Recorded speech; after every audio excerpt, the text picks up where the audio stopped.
Welcome. I am your host, Manpreet, aka MMA Lock of the Night, and your boy on Twitter at MMALOTN. Joined this week by my guy John.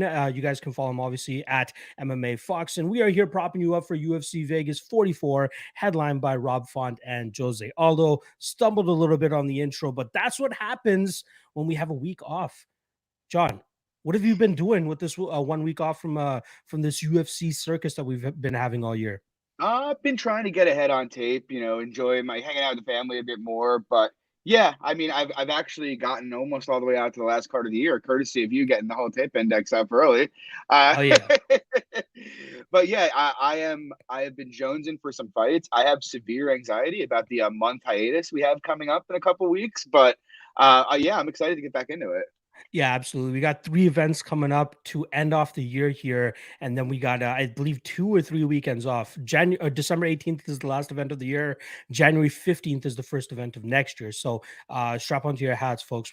Enjoy as much as you can for the next 3 weeks because there will be a giant lull. But yeah, exactly. Tape index is fully updated for the rest of the year. My goal is actually to put on the first event of next year by tomorrow morning. So, you That guys, would be if you awesome. want to get jonesing on the next event, you guys are more than welcome to hop on the tape index. I believe the link is in the description below. Another link that is in the description below is the Club and Sub podcast, which John actually hosts every Wednesday night at 10 p.m. Eastern. Sometimes it's Leg, sometimes it's Luke, sometimes it's C.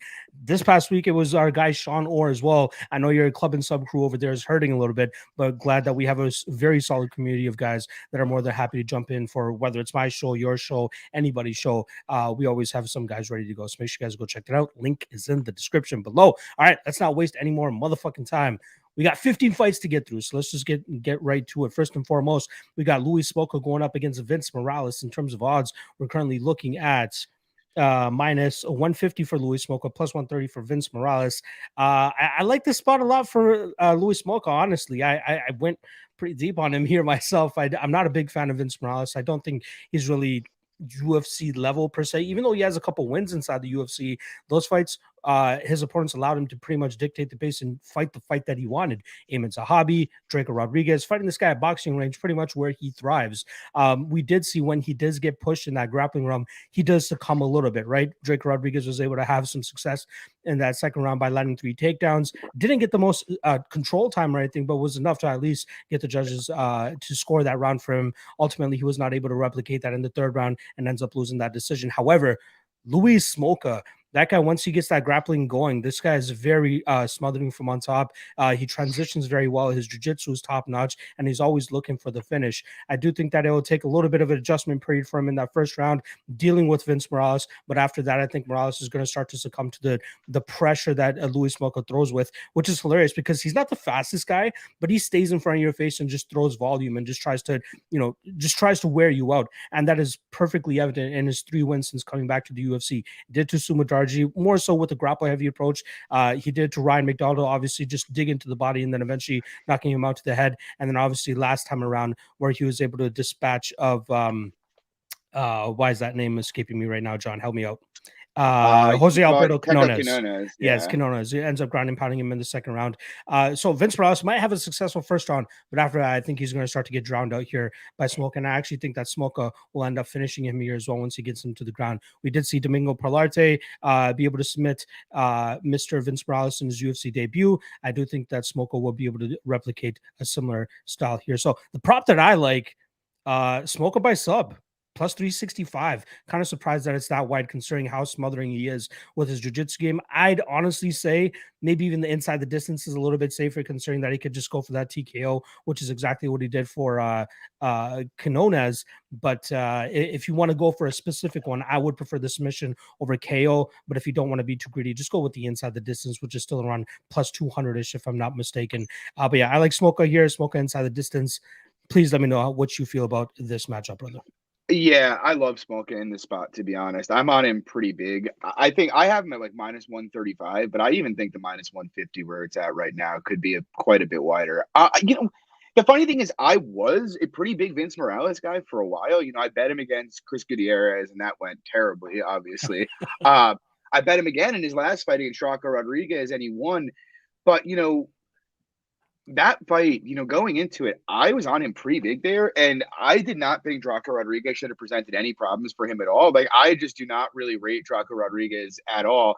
And that ended up being a close, low volume fight. And to me, more so than really any other fight in his entire UFC history, that's concerning because Draco is just not a UFC level guy, like anywhere. And he managed to have a competitive striking fight here. The other thing is, Morales, if you give him a tepid low kickboxing or low volume kickboxing match, he can be pretty competitive with anybody because he is a good technical boxer.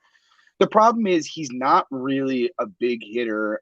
He's not super athletic. He's kind of slow. And when he's forced to, basically when he gets backed up, he kind of collapses. And when he's on bottom, he's very poor there as well. Now, on the other side, I will say, I think Morales is a pretty good wrestler. And so I'm not sure how much wrestling success Smolka will have here because I would say as pure wrestlers, Morales is probably a bit better, but I do think Smolka is the much better grappler. And if he does get on top of him, he's going to do bad things to him. But on the feet, look, I mean, Morales is more technical, but Smolka is so much more physical. He hits so much harder and he throws so much more. If you're looking for a guy to beat Vince Morales, you want someone who's going to go forward on him, stay in his face, and put out volume. And Smolka does all of those things. He is bigger than Morales is. He's more physical. He hits harder, like I said. He throws a lot more strikes, and he's going to pressure pretty much nonstop. On top of which, look, Morales, obviously, he's fought a couple of good fighters, and he hasn't looked great when he has. Whereas, the only guys to really beat Louis Smolka are top-level fighters throughout his entire career. He really doesn't have a single bad loss, and he's got a lot of good wins. Like I look at the last fight for Smolka, and you see Teco Quinones, who honestly I would say is a better version of Vince Morales. He has better movement laterally. He's, I think, a little bit faster with his hands. He's more physical. He's a better all-around grappler. And look, Quinones had a good start to that fight until Smolka then eventually broke him. And I kind of think that's what's going to happen here. Like I said, I think Morales is a worse version of Quinones. I think it's going to be a similar fight, except unlike Quinones, who was able to pivot off an angle whenever he got backed up, I don't think Morales has that in his toolkit. I think Smolka stays in his face, and I think he probably finishes him. In terms of props that I like, probably Smolka ITD plus 210. You could, I guess, make a case for Smolka by decision. The problem for me is, like, who is he decisioning? He finishes almost every, Smolka is the guy who's going to force finishes pretty much against everybody. And like I said, I don't think he's a great wrestler, but I do have to assume if he attempts 5-6 takedowns, he's going to get him down once or twice. And if he does, he's going to put him in bad places, in my opinion. So I like Smolka quite a bit in this spot. Yeah, if Vince Morales maybe threw with a little bit more heat, I'd be a little bit more concerned. But there's really not much to go off there. It doesn't seem like he has much pop on his shots, and I feel like whatever he throws at Smolka should be able to eat and keep chugging on for it. So I'm glad that we're on the same spot here. All right, let's move on to the next fight here. We got I believe it is. Azamat Murzakanov going up against Jared Vanderaa. In terms of odds, we're looking at minus 210 for Murzakanov, plus 175 for Vanderaa. Now, this is Murzakanov's UFC debut, obviously coming off the Contender Series. He had an amazing finish over there, I believe, 3 minutes into his fight. And then he gets the contract here. 10-0, 35-year-old, which is interesting. Not really a prospect per se, but, a little bit greenish in the fact that he only has 10 fights, but when you see him fight, he's pretty good in my opinion. Has that karate type style where he kind of darts in and out with the strikes, but when he wants to get the fight to the ground more often than not, he's able to do so. However, there's a couple interesting things regarding this fight. Originally scheduled to fight Marcin Prachnio pulls out. That was supposed to be at 205. In steps Philippe Lins, making a 265 fight. Philippe Lins pulls out, and in comes towering 6'4" Jared Vanderaa, 80-inch reach. We're talking about a 6-inch height advantage as well as a 9-inch reach advantage for Jared Vanderaa, giving me feels of Luana Carolina and Lupita Godinez for a couple weeks ago, where we know who the better fighter is, but are you going to be able to go out there and showcase that tonight against a Goliath in a sense, right? With the loose term there. Excuse me. It is still the morning, hence the voice. I apologize, guys. But that's kind of my concern here. I am picking Azamat to win. I think his best way to win this fight is if he keeps it standing and kind of uses his ability and his speed as his advantage compared to Jared Vanderaa, who's a little bit more slow and plodding in a sense, right? Because if Murzakanov goes out there and tries to grapple Vanderaa, that's a lot of weight to try to throw around, especially when you're such a smaller heavyweight. I think he's even a small light heavyweight, to be honest. So it's going to be interesting to see how he deals with that size. The Vanderaa Tafa performance always sticks out to me because everybody's like, the way Vanderaa wins this fight, he needs to drag this to the ground, otherwise he's going to get lit up on the feet. However, he goes out there and absolutely lights Justin Tafa up on the feet, and it seems like his game plan in that fight was just throw more. Whenever Tafa throws, I'm going to throw a couple more strikes so that I'm always ending up, with the last laugh, with the last punch in the exchange. And the judges obviously saw that in that fight, giving him the decision there. I would be surprised if Azamat tries to drag this to the ground and gas himself out doing so.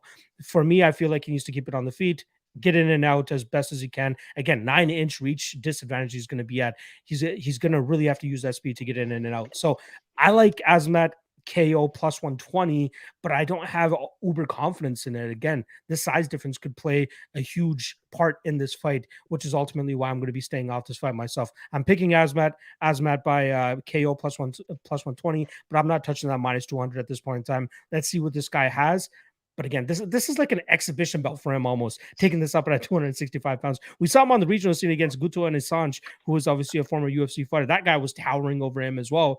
But he was struggling at times to get him to the ground. He did get him to the ground, but it was really tough for him to do so. Now you got a bigger Jared Vanderaa to deal with.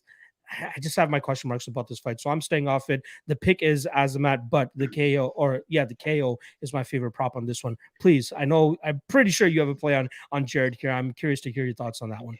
Yeah, I think Azamat's a bum, if I'm being completely honest. Oh, wow. I do. What could go wrong with a minus 200 35-year-old kickboxer who's low volume, was training to fight at light heavyweight, and now is fighting a guy who weighs in at the heavyweight max? Seriously. I don't really think obviously Murzakanov hits well. Hits hard. He's had a bunch of KOs. I think he has 7 first-round KOs, something like that.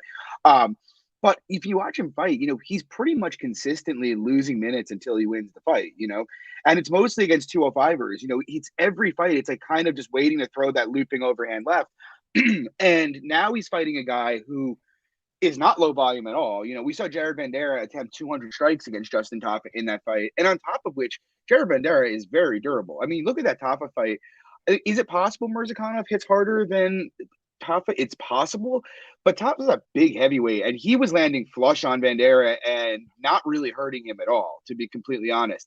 And so now you have Vanderaa, who you touched on the size aspect. He's got a 6-inch height and 9-inch reach disadvantage. And like I said, Vanderaa is a guy who weighs in at the fucking heavyweight limit at 265 pounds.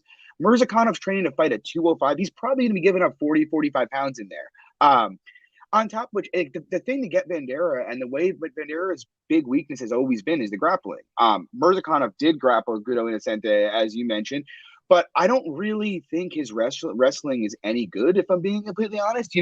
His shots don't really impress me. And then in top, he's not a guy like a Romanov or a Spivak who's going to smash you on top. It really is more just trying to lay in guard and control the position. I think you touched on it with the Carolina Lupita comparison here. It's going to be really tough for him to get takedowns. One, because of the size. And number two, we just watched Jared Vanderaa fight Alexander Romanov. Now, obviously, he lost that fight and he looked like the big dog that he was. But he worked up about 4 times on Romanov takedowns before he finally succumbed to him there. I think he can pretty much just give his back up and stand up here. On minutes, I favor Vanderaa pretty clearly. My big concern in this fight is the Vanderaa coming in on short notice. I don't know how hard he's been training. I tried to find some data on it, and I couldn't find a ton. And so that's a concern, especially with the kind of pace he fights at. He could potentially gas himself out 6 minutes into this fight. If he wasn't on short notice, I'd be huge on Vanderaa here. I think he's the better fighter, if I'm being completely honest. But as it is, I bet Vanderaa for a unit and a half here at a plus 175. I think this line is a great line. I think it's one of, Sean said it on my podcast this week, but you get these spots once every couple months, and you have to smash them when you see them. In terms of props here, it's kind of a weird one because I don't really trust Murzakanov's cardio, but I also don't really think Vanderaa is a huge hitter. So I'm kind of torn. I guess I would say over 1.5. And if you force me to, make a prop on somebody, I'd probably say Vanderaa by KO plus 500. But I don't feel super comfortable about props. And Vanderaa plus 175 is a real nice line in my opinion. Yeah, this is an example of one of those fights where, when you already have a big underdog, we don't need to get too greedy with the props. Yeah. I know this is a prop show, and we obviously have to give you which one we favor most. But again, don't get too greedy if you do like the underdog here. And again, probably the biggest X factor in this fight alone, our guy John Kelly, DFS. The nail polish color on Vanderaa is going to determine whether he gets this knockout or not. So shout out to our guy John Kelly over there in the chat. All right, let's keep this fight. Let's keep this moving along. Excuse me. Jesus, my throat is not playing with me this morning, but let's get through it. We got fucking 13 more fights to get through. And next up, we got Claudio Puelles going up against Chris Gruetzemacher. In terms of odds, we got to pick him here. Gruetzemacher did actually open up as a sizable favorite. I believe he opened up around minus 150, minus 160, and the heavy money coming in on Claudio Puelles to make this a pick 'em fight. And I kind of agree with it. However, I slightly side with the Puelles side a little bit more. I do think that his athleticism and his ability to his transitions were pretty flawless in that fight against Jordan Levitt, who a lot of people thought would be able to, tie Puelles up in a pretzel on that fight. If you remember the odds of that fight, I think it was roughly around minus 200 for Levitt that night, and everybody was calling me crazy for taking Puelles that night, but they just completely overlooked, the fact that he was coming over off of such a long layoff, and he actually does have a decent grappling background of his own. I gave him a slight striking advantage in that, well, not slight, a massive striking advantage over Jordan Levitt in that fight because Jordan Levitt is pure doo-doo, to be honest. In this fight, I give him a slight technical advantage in the striking, but Gruetzemacher has that, he has that grit about him, right? He has that durability to just keep coming forward and really put it on you. But I think that Puelles should be able to deal with it here. I think his striking is decent enough to deal with that forward pressure. And then when it comes to takedowns, I think he'll be able to land some takedowns here. I don't know if he'll have extended periods of being able to control Grits on the ground, but I think that he'll be able to get him down enough and have enough success on the feet to kind of sway the judges in his favor. Grits is always tough to fade, right? Obviously, a lot of people learned that last time around trying to take Rafa Garcia at minus 300, except our guy over here, MMA Fox, was always trying to be the contrarian, but it paid off for him that night. What did you get Gruetzemacher that night? Do you remember? Plus 240? Plus 265, something plus like that. Plus 265, absolutely crazy line. But again, a lot of recency bias going into that fight, right? People saw him get starched by Alexander Hernandez the fight before. They're expecting Garcia to do the same thing, but we can't always put so much stock in that standing knockout. Shout out to my guy, AJ MMA Betting, who always kind of preaches that, like, we put way too much stock in guys getting a knockout on the feet compared to the ground and pound finishes that are a little bit more reliable and less volatile. But here with Grits, I think it's going to come down to who wins the grappling exchanges. Guaranteed, this fight is going to turn into a grappling fight, and I do think that Puelles has the chops to stay a step ahead of Gruetzemacher in this fight and deal with that pressure. So I'm going Puelles by decision as a prop that I like here. I do think he has opportunity to submit Gruetzemacher. If I'm not mistaken, Puelles is a brown belt. And that's kind of his bread and butter, right? Is getting the fight to the ground and really grinding on these guys and looking for openings for submissions. His submission prop is currently sitting at plus 460, which I don't really mind, but I do think ultimately he's going to grind this fight out over 15 minutes and win a decision. Plus 210 is the Puelles decision prop. How are you feeling about this matchup, brother? Yeah, it's a weird fight because I actually do. I mean, I guess on paper, I should say I like Grits a decent bit here. The problem is for me, and like I also bet Puelles against Leavitt, but that had as much to do with the fact that I really don't think Jordan Leavitt is a UFC level fighter, as me really liking Puelles. And what did we really see that fight? Yeah, he's a decent grappler. But after 6 minutes, Leavitt pretty much death gassed and let him pretty much just ride him out on top, like fairly easily. And the only other data we have from Puelles is like 4 years earlier. And so I don't really think he can control Gruetzemacher, and I think on the feet, Gruetzemacher should be a lot better. But with that said, it's 4 years and we haven't seen a lot of data from Puelles in those 4 years. So that does make me a bit nervous. Without the 4-year gap, I'd probably be on Gruetzemacher for like fairly big here. But with the 4-year gap, I'll probably take a small stab. I just think I look at the two guys who subbed Gruetzemacher were Ramos and Skelly. And even both of them, and Davi Ramos is one of the best submission grapplers in the world. And even both of them really struggled to control him for most of those fights. Joe Lauzon didn't have a lot of success grappling him. And like I'd put all three of those guys as significantly better grapplers than Puelles. And on the feet, like I do think unless there have been substantial improvements over the last 4 years, which at 26 is very possible, but unless there have been substantial improvements there, I kind of think Gruetzemacher is going to break him, if I'm being completely honest. That said, Gruetzemacher isn't classically a finish guy. The last time he finished, I believe, was Lauzon. That was Lauzon just death gas, and they basically stopped the fight on the stool, if I'm not mistaken. But what I do like here, I kind of like Gruetzemacher by decision. It's like plus 230 in some spots right now. I think it's a decent percentage of his win equity. And I do think, personally, I think Gruetzemacher should be closer to minus 150, minus 185. So I like him on the money line, and I like a shot on decision for him here too. It seems like we both see this going the decision. The fight to go decision is minus 155, Not bad. which isn't a bad spot. Again, I do believe it's going to be a grappling match. If there is a finish, I do think it comes from the Puelles sub side. But outside of that, I think a decision is definitely viable. So there you guys have it. You guys get both sides of the coin here. I'm on the Puelles side. John is on the Gruetzemacher side. All right, let's keep this train moving along here. Next up, we got Alonzo Menifield versus William Knight. I am tired of fucking talking about this fight because I've just talked about it too many times. They're booked at least two times in the past. Made a video for both those fights, did a write-up for both those fights, and now here we are once again. However, we have a little bit more data to chew on compared to what we had before. Both guys have had 2 fights since they were originally scheduled to fight each other. I believe Alonzo Menifield has gone 2-0 with a quick finish over Fabio Cherant, and then obviously that decision victory over Ed Herman after he chewed up his leg for a solid 2.5 rounds. And then on the flip side, with William Knight, he drops a brutal decision loss to Da Un Jung, where he just got busted up on the ground. And then obviously his next fight, a fight that I was at, the Fabio Cherant fight, that one was insane with the amount of power he was throwing those kicks with. He ends up knocking out Fabio Cherant near the ending of that first round. It's interesting how the perspectives of these fighters change as we continue to get more data, right? Because when I originally broke down this fight, I was kind of leaning William Knight, right? I thought that William Knight would have the gas and the juice to go out there and kind of grind out Alonzo Menifield up against the cage, maybe not get takedowns, because we obviously saw the Devin Clark fight where Devin Clark couldn't get any takedowns, but he still did get success in terms of just pushing Alonzo Menifield up against the cage, and that's kind of similar to how William Knight was able to beat Alexa Kumor. Then you see the Da Un Jung fight, and they're like, does this guy know how to stop a takedown? Like Cody Brundage couldn't take this guy down, and now Da Un Jung is all of a sudden a much better wrestler, or a takedown artist than what Cody Brundage brought to the table. I don't think we're going to see Alonzo Menifield come out here in a singlet or anything, but I do think that Saif Saud is smart enough to know that, okay, there is a way that we can get this guy to the ground if we need to, and that should kind of be our ace in our pocket if this fight does get a little bit close on the feet. I do think that this will play out where these guys, it looks like a fight doesn't go to decision spot, considering, they're big and explosive and they have a lot of knockouts on their record. But I think it's going to be one of those cases where they respect their power a little bit too much, and we see a little bit more of a chess match on the feet.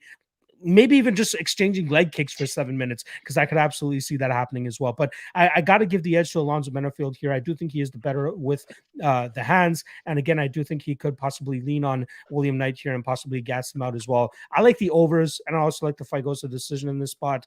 The over is currently sitting at over 1.5 is minus 160. Over 2.5 is plus 120. Fight goes to decision is plus 140. I like all those spots, but I am leaning on the Menifield side, and I think he's going to be able to get his hand raised here. And his decision prop is currently sitting at plus 250.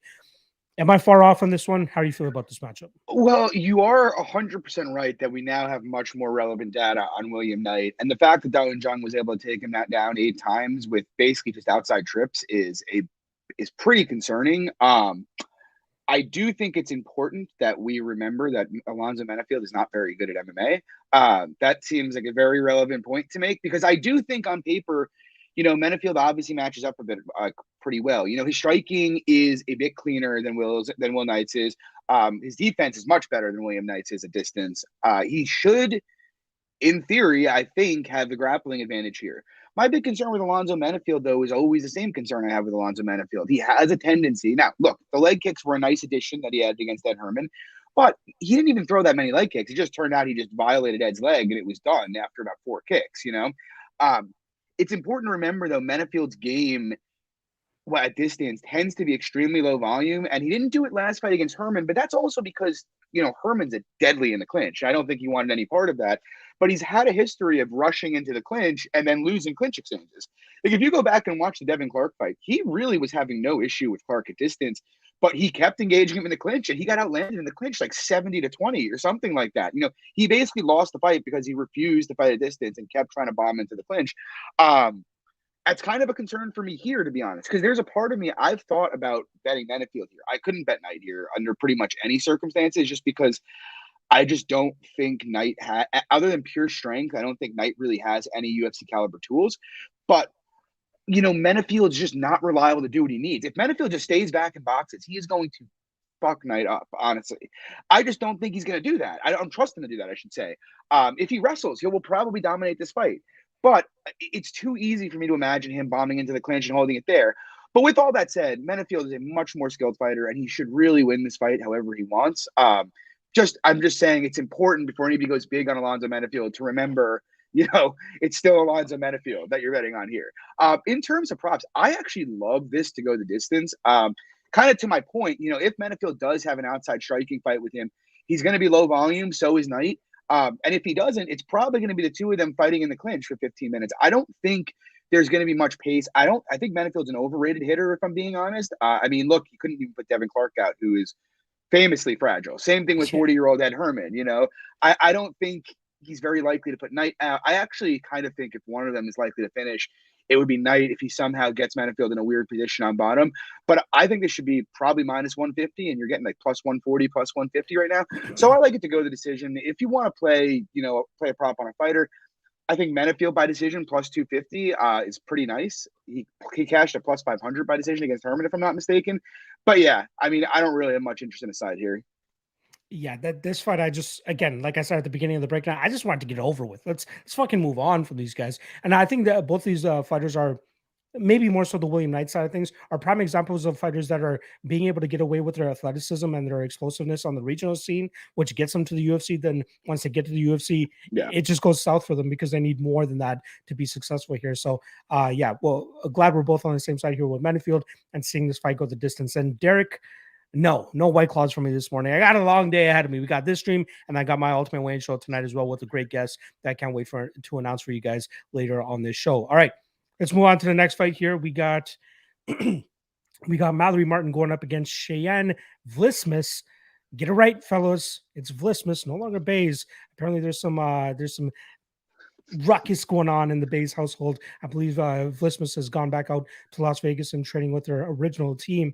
If you guys remember, she was actually supposed to fight Loma Lukbumi a couple weeks ago. She did have to pull out due to COVID, and she even came out in an interview saying that her lungs got pretty fucked up from COVID, and she doesn't even know if they'll be 100% healed by fight time this weekend. And that's a big red flag for me to, especially in a fight where you're going to need as much cardio as possible, because I could see this fight playing out in a grapple-heavy scenario.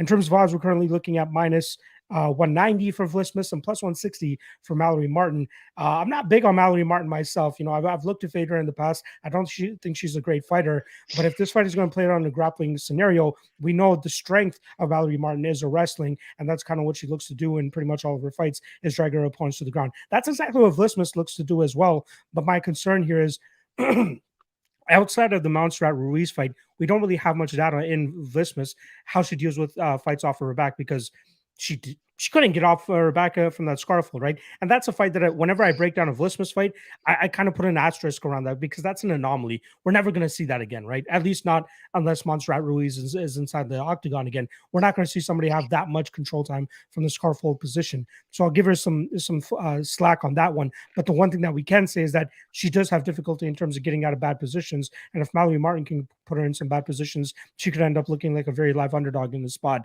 I can play Bays at minus 190 here. I did have her as my lock than I played last time around when she beat Gloria DePaula, but that was a much more favorable matchup for her. But stylistically speaking, I think this one could be a little bit difficult for her. So I'm actually siding with the Martin side with very little confidence here. In terms of props, I do see this one going the distance. I'd be surprised if we get another, fluke KO from the Vlismas side with that kick that she was able to land on the way up against DePaula. But Martin by decision is currently sitting at plus 250. The overs as well in this fight, minus 275 on the over 2.5, a little bit too juicy for my liking. But I feel if you are picking a side here, just go with a decision prop, right? There is a potential that Bays could finish this, but I'd kind of be surprised if she's able to do so. I like Martin here. Going to come down to the grappling exchanges, since we have very little data on Cheyenne off of her back. That is a little bit of a concern for me as well. I got to feel like you could share the same sentiments here. I'd be surprised if you're going to be making a case for Cheyenne at minus 190 in the spot. But again, my favorite prop, plus 250 on the Martin decision, but she is very untrustworthy. So don't trust that pick either. How do you feel about this one, John? Yeah, pretty similarly. The problem with me and why I haven't made a Martin bet is, yes, the data on Bays on her back is limited. What we have is a scarf hold and like a brief, like 30 or 40 seconds on her back on the regional scene when she was attacking submissions off her back, which I hate. But also, Mallory Martin got subbed by in Polyana Viana's guard in her last fight. So Yeah. But I don't really, without knowing what she's like on her back, it's like it's impossible to lay minus 200 on Bays, right?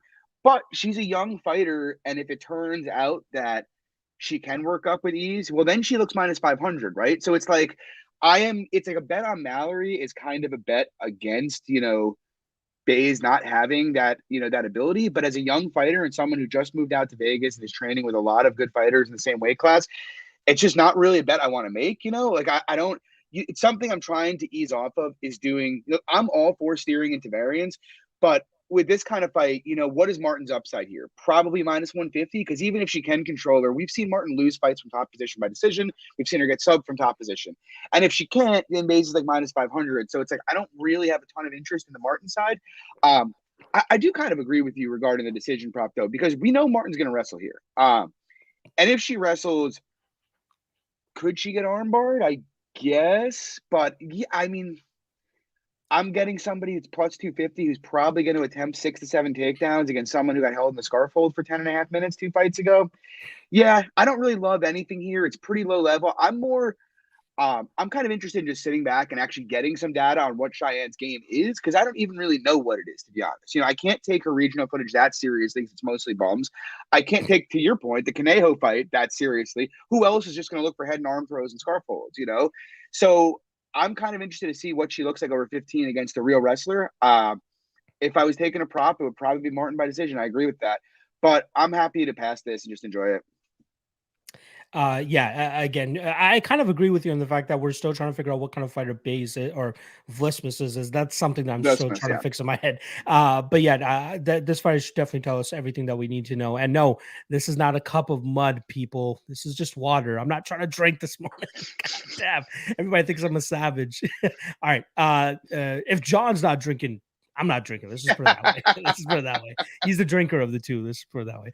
All right. Let's move on to the next fight here. We got Jake Matthews going up against Jeremiah Wells. In terms of odds, we're looking at minus 165 for Jake Matthews, plus 145 the return on Jeremiah Wells. Now, this is the second straight time that we're going to see Jake Matthews go up against a Philly product. Jeremiah Wells is a training partner of Sean Brady. They almost have a similar style in the fact that they do look to get the fight to the ground and kind of grind out their opponents. Jeremiah Wells at times will look to use his power to try and knock out his opponents, which he's been successful in doing so. But I feel like Jake Matthews is a little bit tough to put away early in fights. We see him getting put away later in fights, right? Anthony Rocco Martin, after he was able to deal out some damage, and then obviously the Sean Brady fight as well. Jeremiah Wells, on the other hand, I'm just not a big fan of his cardio, which is a little bit of a suspect thing to me. And the same could be said about Jake Matthews as well, who, like, whenever he dominates the first 2 rounds, he always slows down in that third round. He always is huffing and puffing. Guys are able to have success on him there. So I really think, like, again, this is a clash of 2 guys that like to go out there and grind out their opponents. Whoever has success in that state or in that scenario, will have success in this fight. And I do think that it's actually going to be Jeremiah Wells. I do think he'll be able to get the fight to the ground a little bit easier. And even in the striking, I think that his power will be intimidating enough for Jake Matthews to, be a little bit too hesitant and gun shy. And even the striking game with Jake Matthews isn't like fully molded, right? It's more so just throw a couple shots out there just to close the distance and eventually get the fight to the ground. You can almost say the same thing about Jeremiah Wells, but at least Jeremiah throws with some kitchen sink pretty much, right? The guy really likes to knock you out there. So there's a couple spots that I'm looking at here. Jeremiah Wells, I've already bet him straight here at plus 145. But in terms of props, if we do want to get a little bit greedy, round one is plus 450 if he goes out there and starches him quickly, which again, I'm not a big fan of, but I obviously see a possibility of that. But I'm kind of liking the decision prop here at plus 605. Like, if this fight does get deep, I'd be surprised if he puts out Jake Matthews in the third round, similar to what Rocco Martin and Sean Brady were able to do. And I think it just comes down to, like, both these guys just trying to jockey for position in that third round. But I do think that Wells will do enough in the first 2 rounds to get the judges on his side. So plus 600 for a decision prop is, again, I'm not a big fan of overs and decision props, but this one kind of speaks to me, as I do believe it's a viable outcome and result for Jeremiah Wells here. So I'm going with the Wells side. Already have a play on him as an underdog, but I might sprinkle a little bit of the decision prop because I think there's a good enough case for it. How do you feel about this matchup? Yeah, it's a very weird fight. I mean, Jake Matthews should have him covered, but I actually like the Wells side as well, if I'm being honest. It's like if you were to line them up and have them do a combine type thing where we rate all of their MMA skills, you'd probably rate out Matthews' skills better just about everywhere except maybe pure jiu-jitsu. The problem is Matthews, he doesn't have a good minute winning style unless he's wrestling, and I don't think he's going to have a ton of wrestling success here. And as a striker, while he's obviously a much cleaner striker, I mean, Wells' striking is actually fucking crazy. Matthews is a much cleaner striker, but Wells is the kind of guy, he understands his limitations, and so he's super aggressive to kind of offset it. And Matthews just doesn't deal well with aggressive guys. He's kind of, I don't want to call anybody a head case or anything, but he is kind of flaky. Whenever somebody really kind of pushes Matthews, he tends to collapse in there. And Wells kind of fits the bill for a guy who classically could force him to collapse. On top of which, so yeah, I mean, I think Matthews is the more skilled fighter. The problem is, if Matthews has grappling success, I don't think he can hold Wells down. If Wells hits takedowns here, I think he can probably hold Matthews down. And that's the problem, because Matthews will accept bottom and then just kind of quit on the mat. And so, look, I think Matthews, I understand why he's the favorite. I even understand people being like, oh, this line's absurd. I'm taking the shot at Matthews, whatever. But, it's all about matchups, right? We see fighters that aren't as skilled win fights all the time. And the reality is Wells is going to force this into the type of fight Jake Matthews isn't very comfortable with. He's going to try to take his head off at range. Matthews will probably just try to reactively wrestle. And if it turns into a grappling fight, I kind of trust Wells more than I trust Matthews, just because I know Wells will scramble, whereas I don't really think if Matthews loses a scramble, he's likely to kind of get back up to his feet. So I'm kind of with you here, because Matthews is a black belt. And look, I know Sean Brady subbed him. I know they're the same camp. Sean Brady's got a different level of jiu-jitsu than Jeremiah Wells has. That's just the reality. I don't think Wells is very likely to sub him, but a lot of top control I could see. If Wells doesn't KO him at range, yeah, I mean, decision plus 600 is crazy to me. I don't think Wells' finish is like that live. Like, not many guys have just gone out there and taken Matthews' head off. I wouldn't say he's chinny. Yeah, I like the Wells decision, to be honest, and I don't mind a poke at his money line either. I do quickly want to just refer to that John Manley fight for Jeremiah Wells, where he was going up against a pretty crafty BJJ guy there. Found himself in some precarious positions, but he's just able to explode out of them and scramble out of these positions. Even when it looks like he's gassing or looking like he's tiring, he does a really good job in terms of getting out of these bad positions. And I can't see the same for Jake Matthews in this spot. So, yeah, glad that we're on the same side there as well. Let's keep moving on, because we have another very intriguing fight that I can't wait to hear your thoughts on. We got Brian Barberena going up against Darian Weeks. In terms of odds, we're currently looking at minus 125 now for Brian Barberena, plus 105 for Darian Weeks. The line actually opened up closer to minus 200 from Brian Barberena. God damn it, I'm stumbling on my words over here. Minus 200 for Barberena on the opener, and the public heavily jumped on Darian Weeks, who's 5-0 coming into the UFC. A Missouri product, not a Glory MMA product. He has trained over there with James Cross and those guys every now and then, but he does not call that gym home. Obviously, Brian Barberena coming off an underwhelming performance last time around, where he dropped a decision to Jason Witt. Almost was getting himself a draw there with the beautiful performance in that third round, hurting Jason Witt multiple occasions. Personally, I thought it was a 10-9 just because we got some productivity out of Jason Witt in terms of landing takedowns in that round. But if he didn't get any takedowns and was just getting beat up on for the majority of that round, I would score it a 10-8. However, I think the judges got it correctly, giving that fight to Jason Witt. Here, though, similar situation. We got a wrestler in Darian Weeks who looks to get his opponents to the ground and kind of grind them out. However, I don't think he has the greatest top control, and I do think the fact that he's taking a massive step up in competition here is going to not do anything good for him in terms of, going from the guys that he's been fighting on the regional scene to fighting a veteran like Brian Barberena, who people kind of want to write off at this point in time, but still showed in that Jason Witt fight that it's, he's not really going down without a fight. And I don't think that Darian Weeks has truly been in a fight. And I think he's going to find that out this weekend. I think Barberena is maybe the better MMA striker here. I know Darian Weeks has some pretty good power in his hands, but he doesn't look the most comfortable on the feet. He has a front kick up the middle. That's really about it. And then he throws, heat in his shots, but he does look to get his fights to the ground, which is hilarious because his last several opponents have looked to get him to the ground because they're scared of the power that Darian Weeks throws with. Brian Barberena is not going to be scared of that power. I think he's going to go out there and try to strike with him and even grind on him himself. Weeks' cardio doesn't look the greatest either. He looks to really slow down in his fights, and I feel like Barberena could take full advantage of that. So there's a couple spots I'm looking at here. Barberena by decision or Barberena round 3 are the two spots that I'm looking at, as I do think he could absolutely get this kid out of there. Again, huge step up in competition. First fight in the UFC, short notice. It's not a good concoction for a guy as green as Darian Weeks, in my opinion. So Brian Barberena by decision plus 285, or Brian Barberena round 3, currently sitting at plus 1,000. I like both those spots. How about you, brother? Yeah, this line's fucking crazy, if I'm being completely honest. I was waiting for it. Dude, I mean, what the fuck? You have to.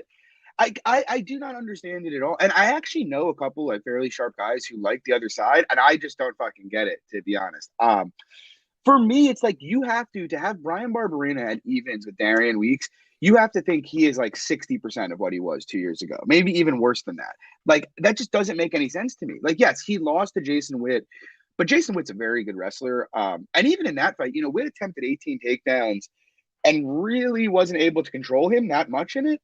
He did drop him, which is concerning. I admit. I am a little worried about Barberena's durability, but the reality is, look, he fought Anthony Ivy 2 fights ago, and I personally think Ivy is a better version of Darian Weeks, if I'm being completely honest, and a much better grappler than Darian Weeks.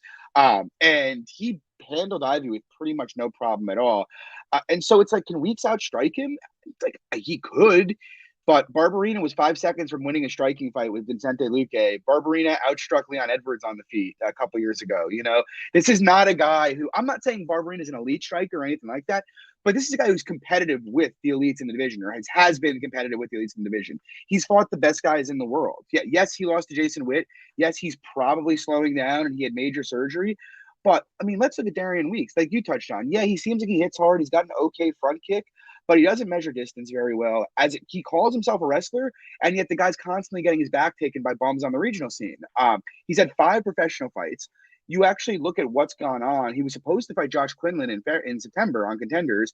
He got COVID and had to pull out of that fight. So I think we can reasonably assume he didn't train from September to October really much at all. Now he's on 5 days notice here. He's been taking professional boxing matches in the side. He trains at a pretty poor gym without any bodies. And this guy on 5 days notice is supposed to come in there and be even money with Brian Barberena. That's nuts to me. It just doesn't make any sense. Like, I think the opener, Barberena, like minus 200 to minus 250 was about right. Like, I could see Weeks maybe having some success early here, maybe landing some hard shots, maybe even hurting Barberena. But this guy hasn't been out of round 2 yet in his career. He's a big muscle-strapped guy who uses a lot of energy. I do think if he doesn't get Barberena out of this fight early, things are going to go sideways for him in a hurry. But to be honest, I favor Barberena everywhere the fight goes. Like, maybe Weeks could hit takedowns. He's not holding Barberena down, though. He's not controlling him in the clinch, and I don't think he's outstriking him at distance. I think Barberena should really... I mean, he shouldn't be fighting anymore if he doesn't win this fight, to be completely honest with you. Honestly, like this, he should really do this however he wants. Like, that is really how I feel about it. I'm going to be on him very big here. I think this is fucking nuts.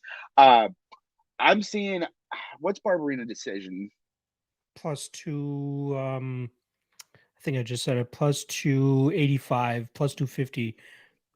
That's not bad. I don't hate a shot at decision here, but I also, honestly, I like the money line, and I like the sprinkle on round 3. I really think if Weeks gets extended, he's going to end up breaking. Like I said, you look at him, the guy's been getting bums out of there inside 10 minutes.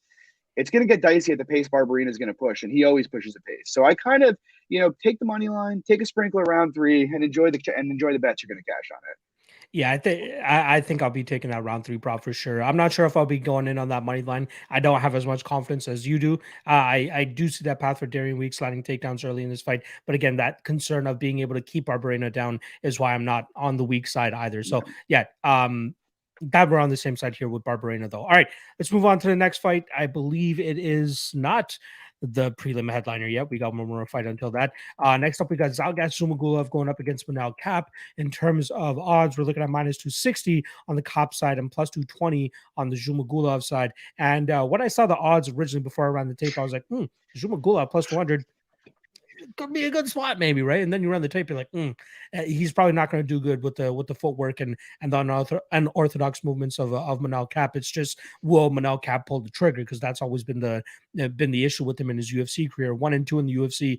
And even in that fight that he actually won against Ode Osbourne, Ode was winning that fight until he ran into that flying knee. So very intriguing thing there. But with Zhalgas and Kape here, the concern is the output, right? If Zhalgas can match his output, this is going to be a much closer fight than the minus 260. However, I think the more impactful shots and the more stinging shots are going to be coming from the Kape side. And I think it's going to be obvious once we see these guys actually land on each other.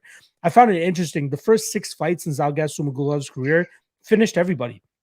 Since then, really, he finished everybody in his first 6 fights. And then since then, he's only finished 2 guys. And I think it was like 8 more wins after that. So really turned into a point fighter after his initial run there of finishing dudes. And I think it's just playing that safe style, right? He doesn't do anything crazy, right? Other than the Jerome Rivera fight. But again, Jerome Rivera it probably doesn't belong in the UFC at this point. But with Manel Kape, again, if he pulls that trigger, I think he'll obviously win this fight. But the spot that I like here the most is actually the over, and the fight doesn't go, or the fight goes to decision, as I do believe that we could see like moments of time with these guys kind of exchanging, but not really landing the cleanest punches on each other, sticking and moving, just maybe even get some grappling going as well. Manel Kape, I believe he's a black belt at this point in time. Maybe he'll look to try to mix that up as well. But from everything that we've been seeing, the guy likes to strike, the guy likes to move, the guy likes to dance, the guy likes to taunt. And more often than not, you'll see this guy's fights go to a decision. I actually bet the under 2.5 in his Ode Osbourne fight, just because stylistically speaking, I thought it could bring out that possible knockout,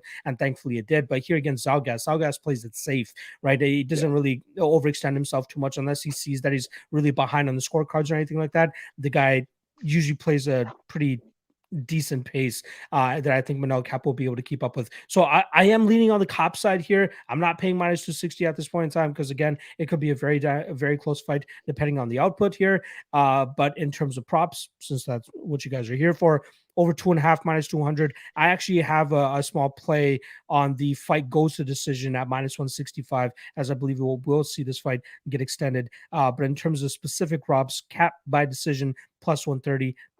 If I'm playing Kape, that's probably how I'm going to play him. I'd be surprised if he gets Zhumagulov out of there. Zhumagulov does have 1 knockout loss on his record. He ended up rematching that guy and going the full 50 minutes with him. So maybe it was just an anomaly of a fight for him to get knocked out.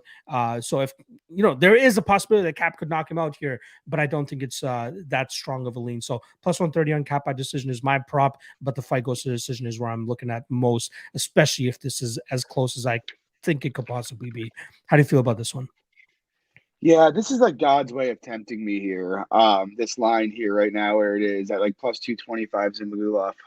I'm passing right now. If it gets over plus 250, I might just have to poke it. But I largely feel the same. I mean, the reality is I think Manel Kape has, in terms of talent, championship level talent. The problem is really process.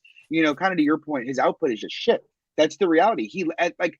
I don't mind, and we'll get to this in the main event, but I don't mind a guy like Jose Aldo who, yeah, he has a low output, but you don't get free volume off on him. That's really the big thing. Do you throw back when guys throw at you? And Kape just lets guys get free volume off on him all day. And that's a problem because he is fast and he is very skilled and he hits very hard.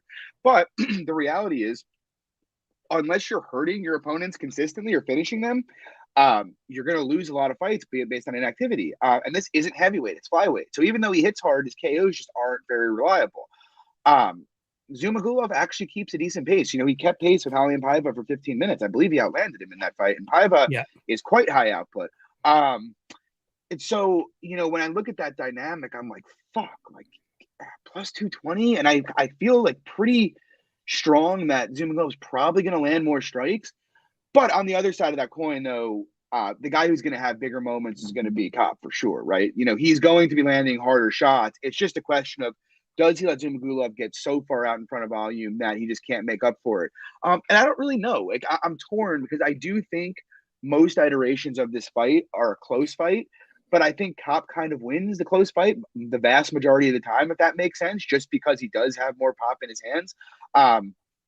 I do think Zhumagulov could potentially hit takedowns, but I don't know if he can control Kape. Yeah, I'm not passionate about it. Like, I guess I would stab Zhumagulov at plus 250, but even his decision line, like, it seems like the book's wised up on that. Like, I'm seeing plus 300, plus 275. That's not that good. I like the bet that you made a lot, actually. And you can get that, what is that, goes the distance. And actually, if you have FanDuel, that's at minus 148 right now, while the rest of the Wow. market's got it at about minus 165. Yeah, I like that a lot because, look, the bottom line is Kape hits hard. He's finished a bunch of guys. Finishes are never going to be consistent at 125 pounds, though. And to your point, Zhumagulov's been very durable. Pai was a big hitter, and Zhumagulov took his shots with no problem. So, yeah, I mean, goes the distance is probably the best play here. If you forced me to make a play on a guy, I guess it would be Zuma by decision. The Cop's the better fighter. It's just a matter of, will Manel Cop let his fucking hands go? I mean, the guy lost minutes to Ode Osborne in his last fight. So that's pretty concerning. But I don't know. I'd rather play goes the distance than have a side here. Yeah, the weigh-ins actually kick off in about an hour or so, and the last time he actually weighed in 3 pounds over the weight limit, so that's something that people should be keeping an eye out for as well. So, I believe there's somebody else earlier on the call. Oh yeah, the Vanderaa and Azamat fight. I'm really looking forward to seeing what that weigh-in looks like as well. Again, not going to completely tempt me on either side, but it's just interesting to see. Jared. You're gonna make me do it, John. God damn it! I am gonna make you do it. All right, let's move on to the next fight before I end up betting Jared Vanderaa here. We got Maki Pitolo going up against Duško Todorovic. In terms of odds, we're looking at minus 155 for Todorovic, and then plus 135 for Pitolo. Best fight odds almost threw me off there because for some reason they have him listed as what is it? Durko Todorovic. Fucking kills me. I don't know, since they sold or whatever the hell they did and changed up all the sites on there, it's been kind of going downhill. But again, it is still the holy grail of seeing where the odds are at. In regards to this fight, very interesting fight because both guys coming off the Contender Series had a lot of hype, and now here they are sitting. You combine 2-5 inside the UFC, 2-6 inside the UFC. I believe Maki Pitolo is 1-4 with his only win coming over Charles Bird, who promptly retired after that fight, and Duško Todorovic, who's 1-2 inside the UFC, who his own lone win against Daquan Townsend, who's obviously not in the UFC anymore either.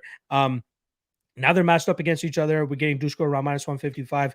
Interesting fight here, right? Duško, it doesn't seem to have changed much about it, anything about his style since his first ever loss. The guy still fights the same way. The karate style, keeps his head high up in the air in terms of his defense, just leans back and thinks that's going to be enough for him, but it's not going to be enough for him in certain situations. And that's really about it, right? That's kind of his game. He just kind of plays that matador style where he just stays on the outside and waits for his opponent to close the distance and hoping he's going to be able to land a big enough shot to kind of keep them on the outside. But Maki Pitolo, as he showed in his last fight against Julian Marquez, has no problems kind of moving forward and just try to throw heat and really trying to put it on his opponents. And I think he'll be able to successfully do that here against Todorovic once again.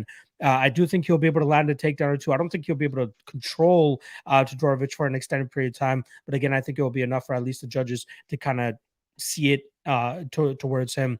Obviously, Maki was a minute and a half or 2 minutes away from winning that fight against Julian Marquez. But goddamn, 50 seconds was a goddamn horrible, especially considering that he kept putting himself into bad positions with that neck. Like, there's so many times where Julian Marquez was just playing with a choke of some sort, whether it was a guillotine or an anaconda choke, and then eventually he obviously gets that choke at the end of the fight. Hopefully he's learned from that. But I'd be surprised if Duško goes out there and pulls off an anaconda choke of his own. So I don't think Maki needs to worry too much about that. But again, obviously something to keep on the back in the back of your head. I like Pitolo here. I like him by decision as well. I do think he'll kind of get the favor of the judges, being the one kind of pushing the pace, being the aggressor, staying in Duško's face, and again pushing him up against the cage, maybe landing a takedown or two. I think he will be the more active and the obvious side here, which is why the line is moving as much as it has, right? I think Duško opened up minus 175, minus 180, and then obviously down to minus 155 now, seeing a lot of love coming in from Maki Pitolo. So unless there's another club and sub situation or another brain fart moment from Maki Pitolo, he should win this fight and by decision. And that prop is currently sitting at plus 450, which is again similar to that Jeremiah Wow's line. Crazy that it's that wide, considering that's probably their best path to victory in this fight. I know his nickname is Coconut Bombs, but I'm hoping for coconut grappling this time around so that it can bring this fight to the ground and play it safe as possible. So I like Pitolo by decision. How are you liking this one, brother? Coconut fucking bombs. Let's go. Let me give you guys a quick. So I know not everybody loves stats in MMA, but sometimes they're important. They provide good context. I think you pretty much nailed it in terms of the breakdown. Look, I think Pitolo's better on the feet. We know Dusko's issues, with his defense. On top of that, we know Dusko's kind of issues with accuracy striking. But just to kind of contextualize this, at distance, Maki Pitolo attempts roughly 16.48 strikes a minute. Dusko Todorovic attempts about 10.87. Maki's landed distance strike ratio is about 1.12 to 0.89 for Dusko. He pretty much in every statistical category has Dusko covered by a large amount on the feet. And it kind of holds up, when you look at it on tape. Maki's had competitive minutes with some good guys. He looked good against Stewart until he dove into the guillotine. He looked pretty good in the first 2 rounds against Impa. He probably wins that fight if he doesn't get hurt at the end of round 1 and end of round 2. When has Dusko really looked good in the UFC? When he beat up Daquan Townsend? He got carved apart on the feet by Teddy Ash, in the Contender Series. Maki's certainly a better striker than him. Same thing happened in the Rodriguez fight, and the same thing happened in the Puna fight. Maki, and so it's like, for Dusko to win, I think he needs to try to grapple or clinch fuck Maki like he did so much regionally. The problem is Julian Marquez is actually fairly good in the clinch, and Maki was able to dominate that position there. So I don't really think I've heard people say, oh, Maki's not a real middleweight. I don't know, man. Marquez is a strong guy and Maki was tossing him around. I don't think Todorovic is going to have much success getting it to the clinch. I have some concerns about Maki's gas tank and him slowing down in this fight, potentially sticking his head in the guillotine again. I do think that is surprisingly live, but I just think, the numbers tell the story. So does the tape. Maki's going to win minutes on the feet pretty easily, I think. I think he should be a pretty clear favorite in this spot. And what I will say is, in terms of props, so I'm on Maki. I bet his money line. I think this line's fucking crazy, if I'm being honest. I have a decent-sized bet on him. In terms of props, there is a prop I like here quite a bit. Maki, not really a huge hitter. He hasn't knocked down anybody in the UFC. And Dusko, look, he got finished by Puna. But Puna's an enormous hitter. And he stood in there for 15 minutes with Gregory Rodriguez. And Maki decisions plus 450. That is fucking nuts, in my opinion. You're getting basically, I view his decision probably as a 40% outcome. And you're getting it at an 18% implied. So, there's a huge edge there, in my opinion. So I have Maki decision. I'm on the money line big. I think this is a great spot and one of the better ones on the card. There you go. Mr. Dog Hunter himself. Giving you guys a solid underdog for this weekend, and I do agree with him. All right, that brings us to our main card and another opportunity for me to remind the 125 live viewers that are joining us on this Friday morning. Make sure you guys hit that like, hit that subscribe, and then go follow my guy John on Twitter at MMA Fox. Obviously, the Twitter handle is there on the screen for you guys, and obviously check out his podcast on Wednesday nights, 10 p.m. Eastern. The Club and Sub podcast, link to their channels in the description below. So make sure you guys go check that shit out. And let's get right to the main card, John. We got Alex Morono taking on Mickey Gall. In terms of odds, we're currently looking at minus 230 for Alex Morono, plus 190 for Mickey Gall. Now, there's been so many fights where I've picked Alex Morono to win, but I've always had a hard time kind of breaking down why he's going to win, right? He's a BJJ black belt who never looks to take fights to the ground until he fought Reese McKee. But it just seems the guy likes to fight. And now I'm finally starting to get an idea of why he keeps winning. He just likes to fight, likes to throw output, likes to throw volume. And that's ultimately what gets him his dubs, right? He moves forward and he just throws with heat. Sometimes he knocks his opponents out. Sometimes he does enough to win a decision. And I'm thinking that's exactly what's going to happen against Mickey Gall this weekend. I am not big on Mickey Gall at all. I don't think he's UFC level at all, right? I think the worst thing that happened to him was coming into the UFC as early as he did. Sure, he got all the fame and the publicity from being CM Punk and all that type of stuff, but for his longevity inside the UFC, you're going to be guys like Salim Tahari and George Sullivan and, a rocked Jordan Williams 60 seconds into the fight. Those fights, you're going to win. Even Sage Northcutt, who never really panned out either, right? But when you start fighting legit dudes that want to fight, that want to bring it to you, I think he's going to start to fold, and I feel like that's exactly what we're getting here with Alex Morono, who historically speaking, it has pretty damn good durability unless he's fighting a guy like Chaos Williams, right? The guy can take a punch, the guy can move forward, and he can really put a hurting on his opponents. And I feel like he can do that here against Mickey Gall. Whether Mickey looks to strike or grapple with him here, I just don't think he can do it for an extended period of time. I think he is a finish or bust product in this fight specifically, because I'd be surprised if he wins round 2 and 3 because his gas tank is not that good. When you're getting grapple fucked by Mike Perry in rounds 2 and 3, and you're supposed to be the BJJ guy, not a good look at all. And now you're going to have, possibly if Morono looks for takedowns in this fight, you're going to have a black belt on top of you who's more than likely not going to get subbed. There's 2 spots I like in this. I do think that Morono has the possibility of finishing Gall here because he is one of those guys that kind of looks for the finish. Like he's always trying to progress to a better position to try to finish you. And Mickey Gall just slows the fuck down way too much for my liking. So I like Morono inside the distance, but I also like the under 2.5 to possibly cover, if Mickey Gall has this newfound love for power that he was able to start Jordan Williams with, and he brings that into this fight, it covers that scenario as well. So in terms of odds, God damn it. Best Fight Odds has it all jumbled up with the Morono decisions at the lines at the bottom of the thing. But under 2.5, plus 165. Don't mind that. But Morono inside the distance, plus 265 as well. So pretty much the same line there. Might as well just play the, sorry, not the same line there, but still plus 265 on Morono inside the distance. I don't think is a bad spot because I do think he'll bring it to Mickey Gall here. Takedowns, grappling, striking, volume, all that put together. I think Morono wipes the floor with Mickey Gall here. I think Gall max has about 3 to 4 minutes of success at best. And then after that, I think he's going to start to get taken over here. So, yeah, I like Morono a lot in this spot. I think he absolutely, again, wipes the floor with Gall here. And I think he finishes in probably second or third round. Another possible third round spot as well. Morono round 3 plus 1,300. Don't mind that either. How do you feel about this matchup?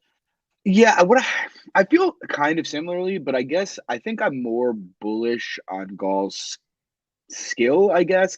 But I feel mostly the same about him overall. Like Gall looked pretty good on the feet with Perry early in that fight. He was outstriking Mike Perry at distance in that fight. And obviously he is a talented submission grappler when he is the one being the hammer. My big fear with Gall is always that there's 2 big things. First of all, like you mentioned, the cardio. He slows down in every fight. I mean, the Perry fight was not a particularly high-paced fight early, and you could see him slowing down at the end of the first round, just them striking on the feet. Same thing with the Tuari fight. Like, if he wasn't Salim Tuari, he probably gets finished in that fight. And the other big thing is, look, Gall has the reputation of being an elite submission grappler. What he is elite at is taking backs and taking necks from there. He is not a very well-rounded grappler, though. The guy got held down for 2 rounds by Randy Brown. Mike Perry smashed him on the mat. You mentioned, look, if Alex Morono comes out here and wrestles, he's probably going to just run through Gall, to be completely honest. And on top of which, you never want to. I thought I'd be betting Gall before I taped it, but it's very hard, even at plus 200, for me to bet against the cardio gap that we have here. Like Morono's entire game is based around cardio and output, whereas Gall's entire game is based around finishing guys very early or dying. Morono's just not a very easy guy to finish. The only guy I think who has, if I'm not mistaken, is Cass Williams. Yeah, and that was a crazy fight. Morono just came out swinging, and I guess Gall could do that in theory. He did hurt Jordan Williams early. I do think Gall has some finishing upside early in this fight, but I don't think Gall's gonna. I'm pretty sure Gall's not gonna wrestle. And if they strike, look, I think Gall can have success early in this fight, but the reality is we know Morono's got better cardio and that he's going to take over on the feet. And look, the bottom line is, like I said, I don't think Gall is very likely to hold Alex Morono down. Whereas if Morono gets on top, he almost finished Reese McKee, man. The end of that fight was ugly. And Reese has better cardio than Gall does. I think Morono finishing Gall late is pretty likely if Gall can't get him either early. It's kind of funny because early in the week I was like, goes the distance could be interesting. Gall's probably not going to sub him. But the more I think about it, the more it would surprise me if this goes the distance. I mean, Diego fucking Sanchez finished Mickey Gall, made people think he still had a pulse. It's so. I mean, I like under 2.5 at plus 150 seems crazy, man. I'm looking plus at that right now. Oh, on the it's different on your on site. Yeah. I think it's a good spot. What the fuck? I like that. I kind of dude, Morono by sub plus 1,000 is kind of tempting too. If I'm not lying, that's like a small sprinkle. Because like I said, Morono or Gall is a talented submission grappler offensively. He's a really bad nail though. Like it would not surprise me if there's a scramble and he ends up with Morono on his back and just quits. But I like the under. I think that's a really nice spot. I wouldn't bet Morono. I don't really have much interest in laying the chalk here, but I mean. Yeah, I mean, I don't see it with Gall. I think I don't. The chalk is worth it, John. The chalk is worth it. I'm just saying. Sometimes the juice is worth the squeeze. Something that I saw Mr. Andrew Gombis say on his sports line on video a couple of days ago. But yeah, glad we're on the same side here in terms of the Morono side. But yeah, I have some on Morono already, but I will definitely consider a little bit more on that under 2.5 as well, just in case there is some sort of fuckery with Gall being able to pull off something early in this fight. But if it happens, it will be early in this fight. It's not going to be later in this fight. All right, let's move on to the next fight here. We got 5 fights left. It is a 6-fight main card, and we are back to regularly scheduled programming for the UFC, 10 p.m. Eastern main card start time. So pack in, folks. It's going to be a late night with this 6-fight card that we got coming up.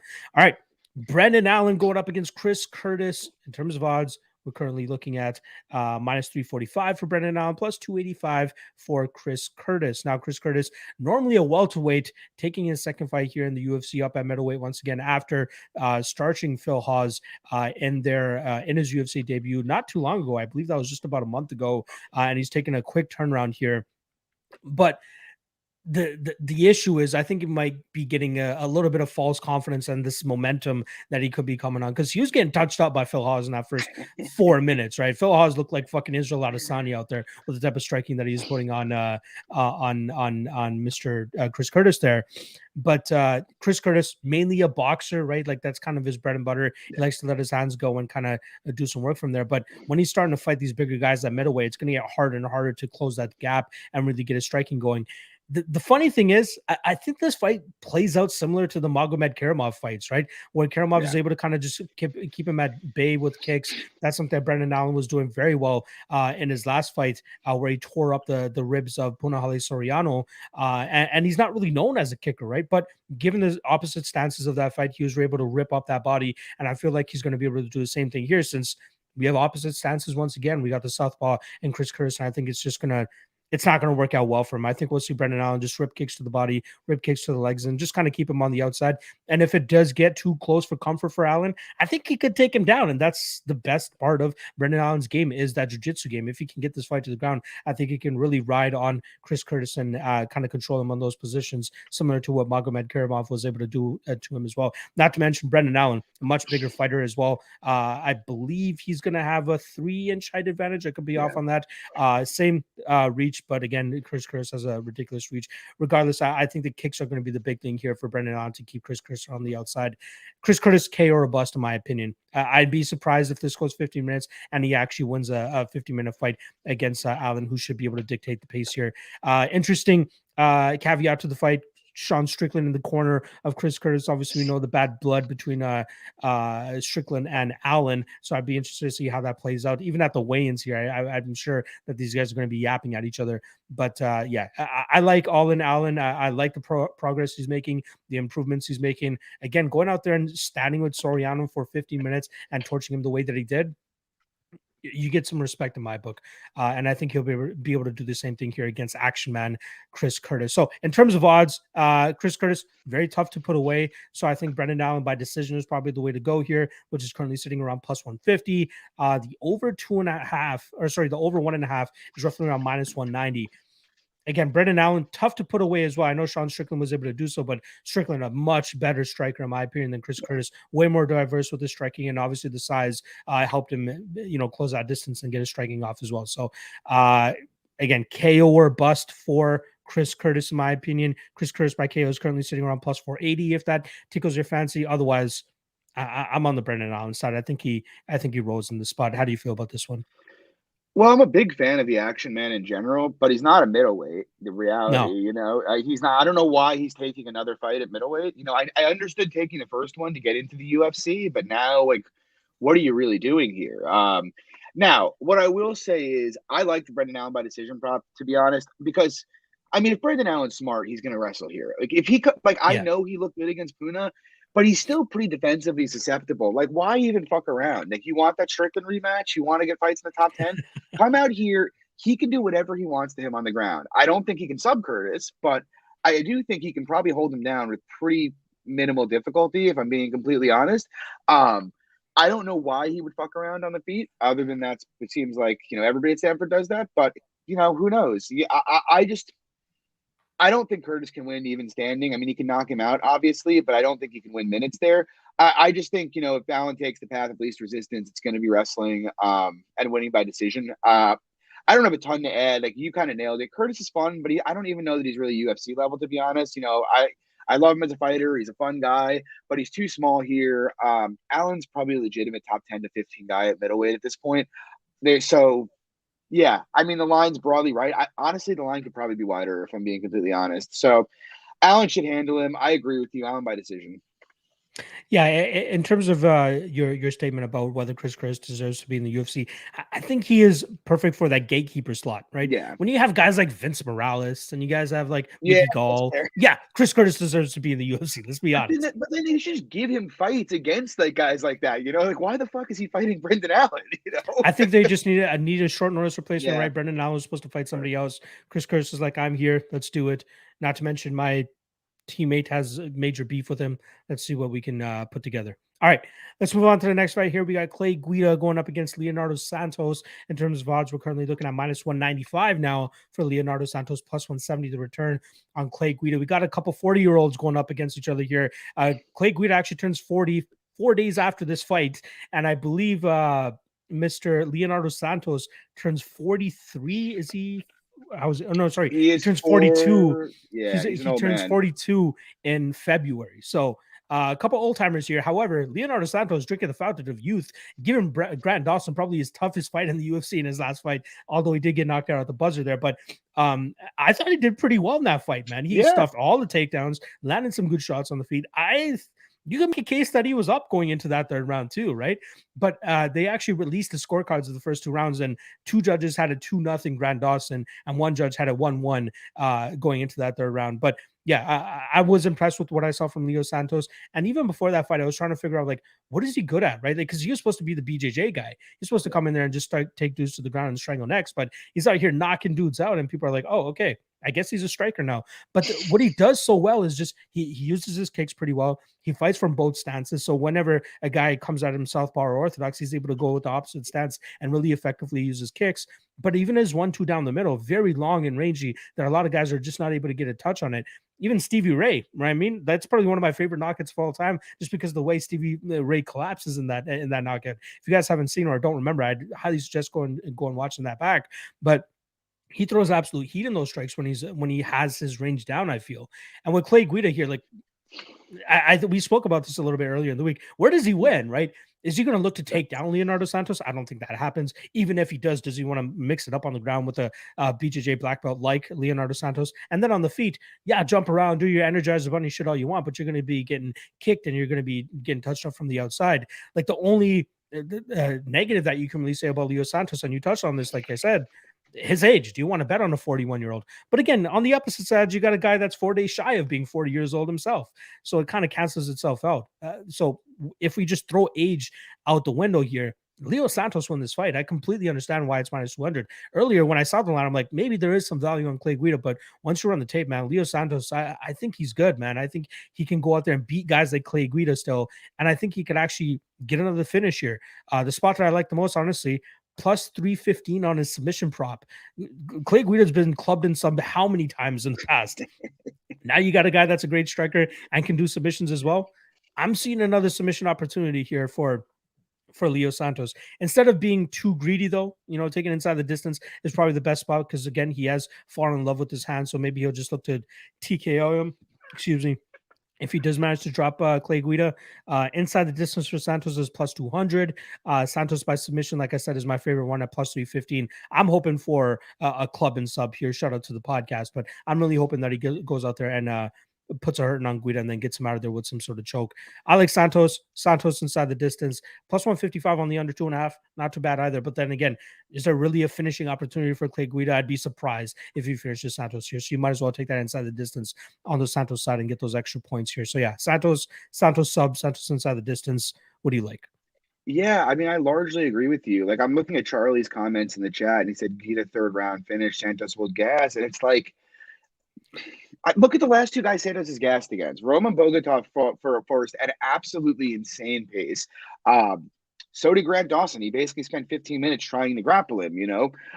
Clay Guida sitting on the outside doing that dancing back and forth thing is not going to put the kind of pace out there that's going to force Santos to gas. That's just the reality here. Could Guida try to wrestle him? Yes. I don't think he can take him down, though. And if he can, look, Clay Guida has had a penchant for putting his neck in submissions for his entire career. I'm kind of with you. Like, it's a 41-year-old, and like I don't really want to lay chalk on a 41-year-old, but I really struggle to see where Guida has success here. You know, like even his he just lost a fucking. I was on him huge against Mark Madsen, and he just lost a striking decision to Mark Madsen. Okay, I have rode with Clay many, many times. I love Clay Guida. He's one of my favorite fighters. This is one of the worst possible matchups you could possibly give him, though. He's not a guy he can wrestle. It's not a guy he can outstrike technically. Like, he's going to need to do it on pace, and the reality is Guida's pace isn't really what it once was. You know, he got outstruck by 25 strikes by Mark Madsen at range. Like, that's Leo Santos is a different kettle of fish than Mark Madsen, is all I'll say. I just really, you know, maybe I'll be wrong. And look, I know somebody, one of our mutual friends is on the Guida side of things, but I'll tell you offline because he sells picks, so I don't want to. Interesting. Interesting. Yeah, but I don't see it personally. I just don't think he has the volume that he's going to need to basically outweigh the damage that Santos is going to do, and I don't think he can take him down. I like the Santos ITD. I like the Santos sub as well. Guida's been hurt a million times in his career. Yeah. This is a different kind of power, and it's a different level of jiu-jitsu. I think Santos handles him, to be honest. It is absolutely hilarious seeing that fight with Jim Miller, where he hurts Jim Miller early, and then Jim Miller hurts him back, and then gets the sub. Like, I was all within there, what, a minute? and I was you're huge there, on dude. If you rewatch that fight and they go over the crowd, I'm there, and you can see me like this, like no way. I gotta see that. I gotta watch that back. That's fucking hilarious. Yeah, no, I'm not sure where the hesitancy on Santos is coming from a lot of people, especially considering he gave Grant Dawson his toughest test to date. Grant Dawson's been taking fools down. Grant Dawson is fucking serious. Yeah, he's been taking fools down and just wrecking them. And you had, so many issues trying to do that here against Santos. So yeah, I like Santos in this spot, and glad we are on the same page. And I'm making a note to go back and watch that Jim Miller Clay Guida footage so I can see you in your misery. But let's move on to the next right here. We got Jimmy Crute going up against Jamal Hill.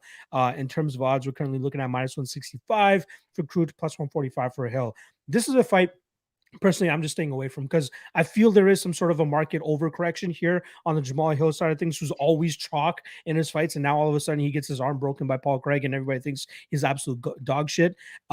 It could happen, right? Like, if Jimmy Crute successfully gets his fight to the ground, he could probably tie him up in a pretzel or take him home or something like that. But on the feet, Jamal, you got to believe Jamal Hill has a bit of an advantage, right? The length, the reach, the ability to kind of just keep his opponents at bay and use his length to his advantage. He has decent distance management as well. I believe he's still a little bit green, but his striking has shown that he can stay safe in those positions. However, if Jimmy Crute is able to hit that submission or hit the takedown, the submission should come quickly thereafter. I do think he's pretty well versed on the ground. I think Jamal is still trying to work that part of his game out. But again, how much can we really pull from Paul Craig pulling guard and then breaking his arm? Like, are we ultimately just going to say that Crute is going to go out there and mollywop him on the floor just because we saw that? We haven't really seen Jamal Hill in any trouble since that fight or before that fight. So, for me, it's, do we trust Jimmy Crute's ability to get this fight to the ground? Personally, I don't yet, and he might be able to win me over this weekend. But at -165, I don't want to touch it. I just want to sit back and watch this fight. People are saying violence in this fight. The only thing that does give me qualms is if Jamal Hill does tough takedowns, does get back to his feet, and then just keeps the fight at range and kind of picks apart Jimmy Crute at range. I am, people are looking to us for predictions and looking to see what we think is the most likely thing to happen. I think it's the Crute by submission, honestly. Crute submission plus 250. I do think he gets the fight to the ground. Plus, Crute inside the distance plus 115 as well. Again, I think if this fight does hit the mat and he is as good as I think he is, he should be able to get Jamal Hill out of there. But I just don't have the confidence or enough evidence to back that up for me because one Paul Craig fight is not going to change my mind. So I'm taking Crute, but no bet. Sit back and watch. How do you feel about this one? Yeah, I'm pretty confident in Crute, to be honest. Right. I'm probably going to bet him if I'm being completely honest. I just Hill's a very, very weird prospect because he does some things that I absolutely love for the weight class. Like obviously his boxing and output and cardio are just things you don't really see at 205. But at the same time, I think even on the feet, he has some really bad defensive tendencies with where he keeps his head. He circles off the wrong way sometimes. He's there to be hit, man. He just hasn't really fought anybody to bite the mouthpiece.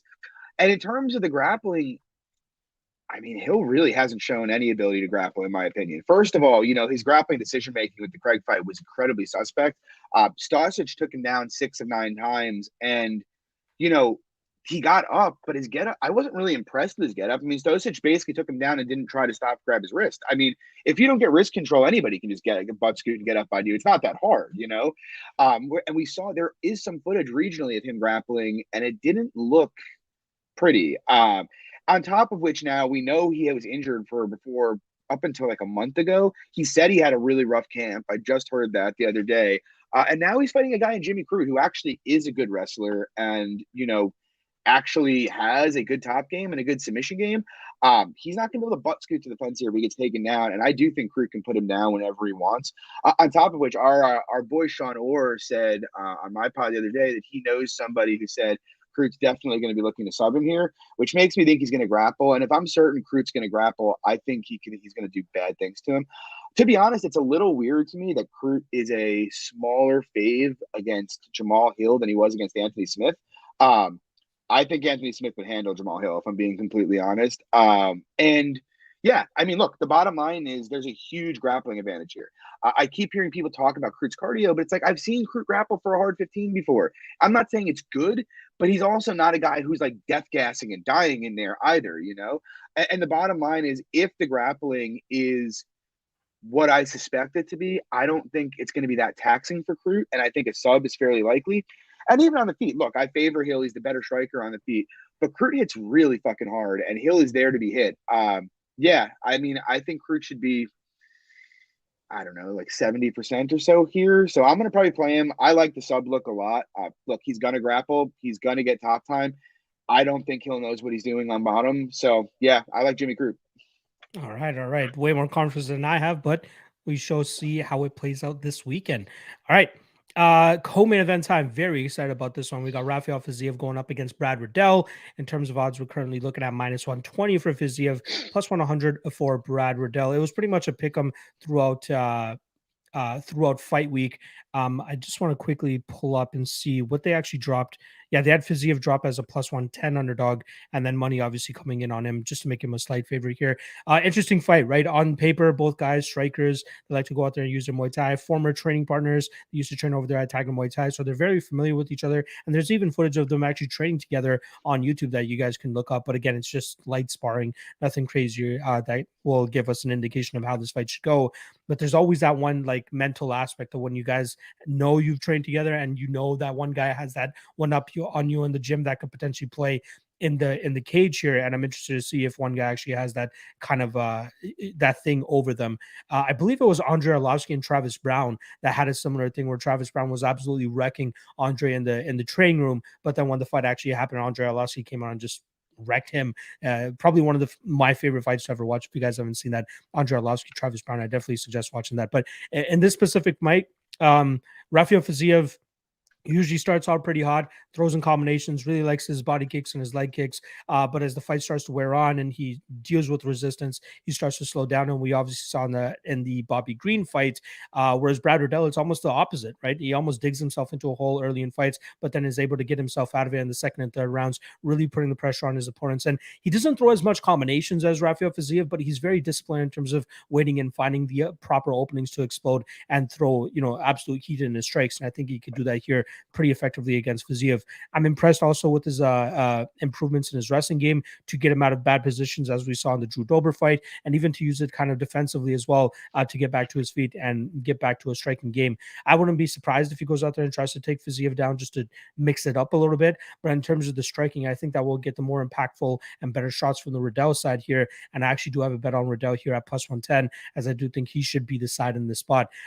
And I'm not even ruling out a possible Riddell finish later in this fight, as we've seen Fiziev, like I said, not slow down to the extent of Gadzimurad, Antagulov or anything like that, but still slow down enough that I feel like a guy like Riddell could definitely take advantage of that. We've seen him hurt guys late in fights in the past and even get finishes late in fights in the past. And I think that it's absolutely live here against Fiziev as well.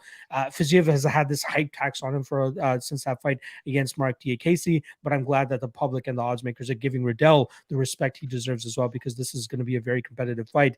But I think as the fight goes on, Riddell will start to pull away with it. So the two spots that I'm looking at, I think the obvious one here is Riddell by decision, which currently sits at plus 190. But I'm going to be sprinkling that round 3 prop here for Riddell as well, which the last time I saw it was roughly around plus 2,200. I'm seeing plus 1,700 now as well.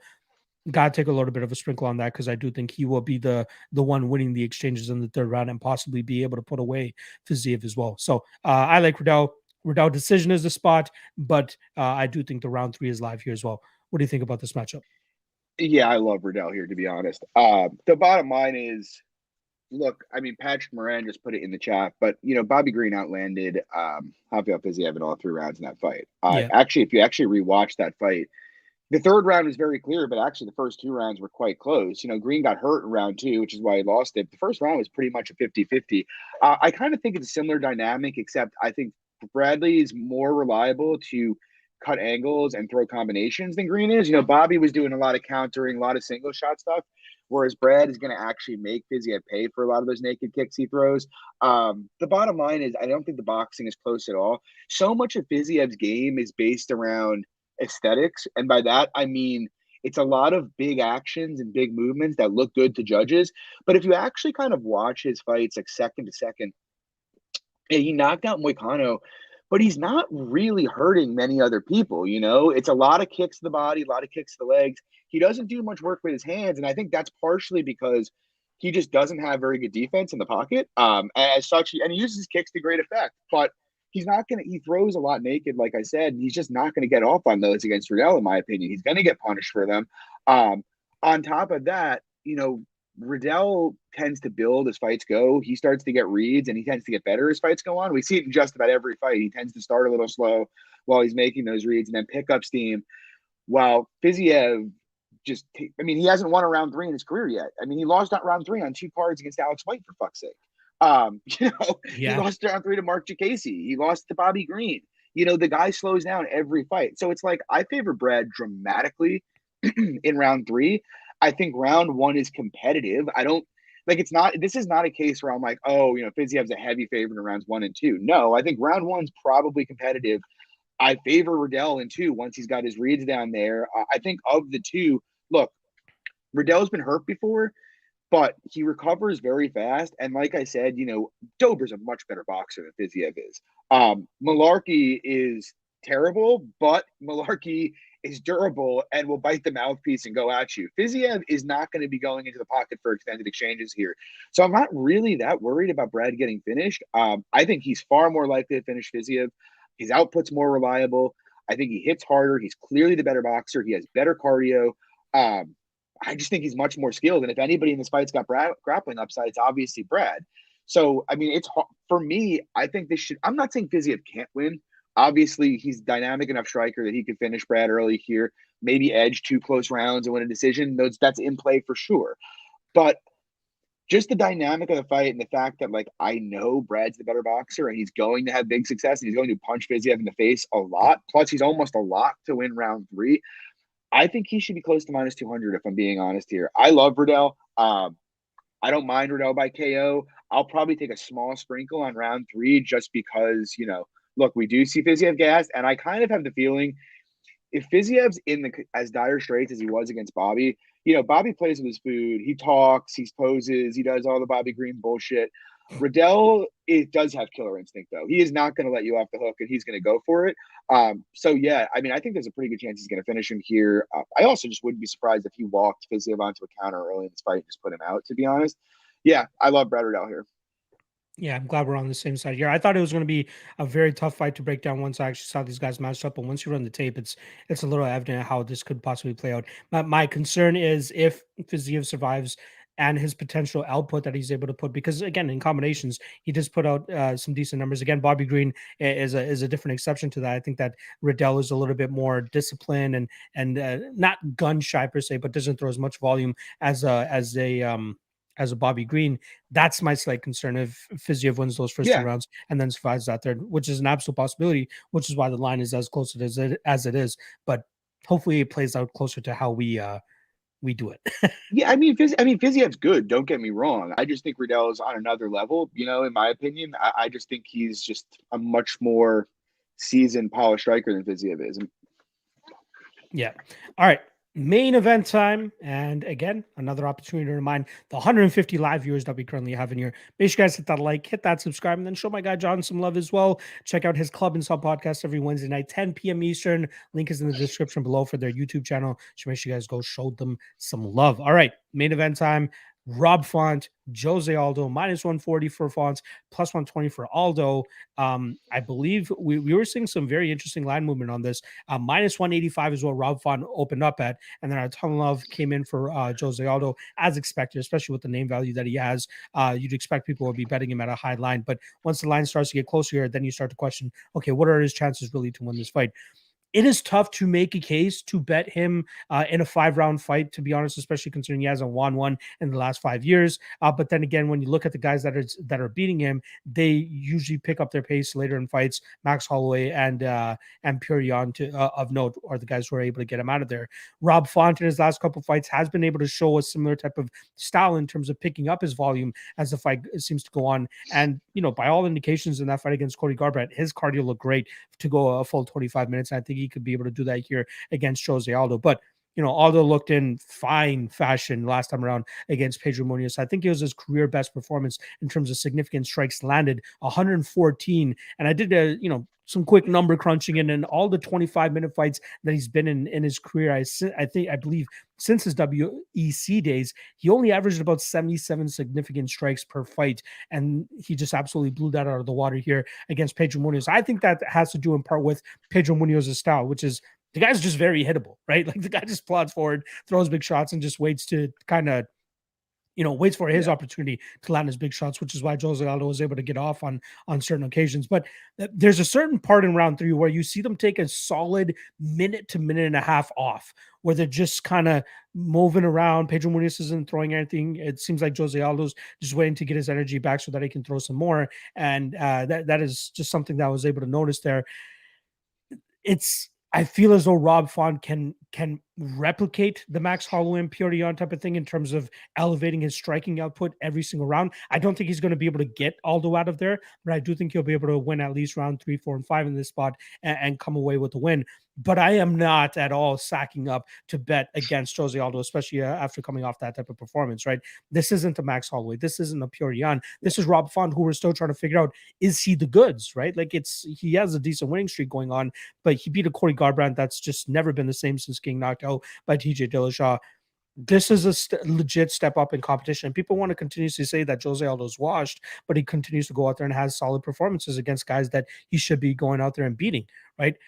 So I'm not looking to fade Jose Aldo at -140 here with Rob Font, but I am picking Font to win. I think if you are playing Font, I think Font via decision is probably the best way to go about it, which is currently sitting at +195, +200, depending on where you're getting your odds from.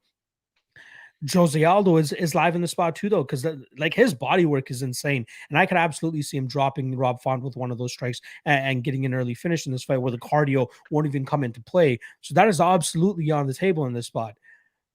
That's why I'm not willing to really take the shot here on Font. I am picking him to win. I am picking him to win by decision.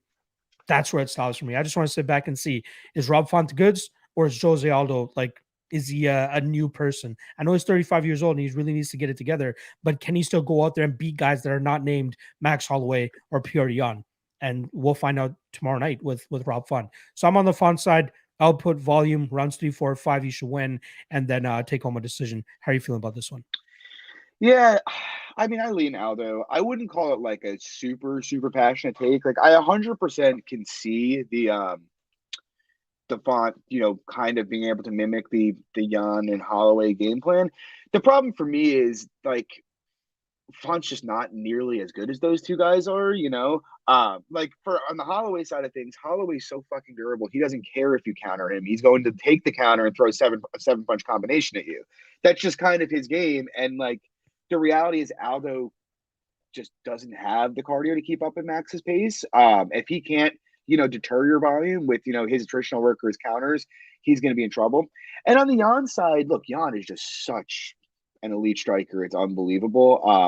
But that fight was very competitive. That was competitive until pretty much the middle of the fourth round when the tank just went on him.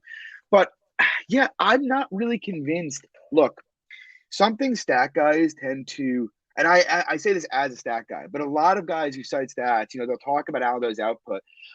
But what they don't contextualize really is that Aldo does an elite job of suppressing volume. He's got great head movement, and he also makes you pay. Like, this is kind of what I was talking about earlier with empty volume. Like, if you let guys get volume off on you for free, well, then you're fucked. You don't get free volume off on Jose Aldo, though. Like, nobody just walks up to Jose Aldo and jabs him a bunch. Font's going to get countered. If Font tries to do what he did to Cody, he's going to get countered over the top of that jab a lot. And I have this suspicion that after he eats one or two rights over the top, he's going to be a lot more tentative about going in there. Now, if I'm wrong and it just turns out Font can go into Terminator mode and pressure him and just, break him, then that's what's going to happen.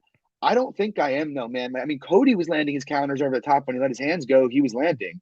I think Aldo's going to land a lot here when he wants to. Of the two guys, the only one who's going to be doing real attritional work is Aldo. I don't look.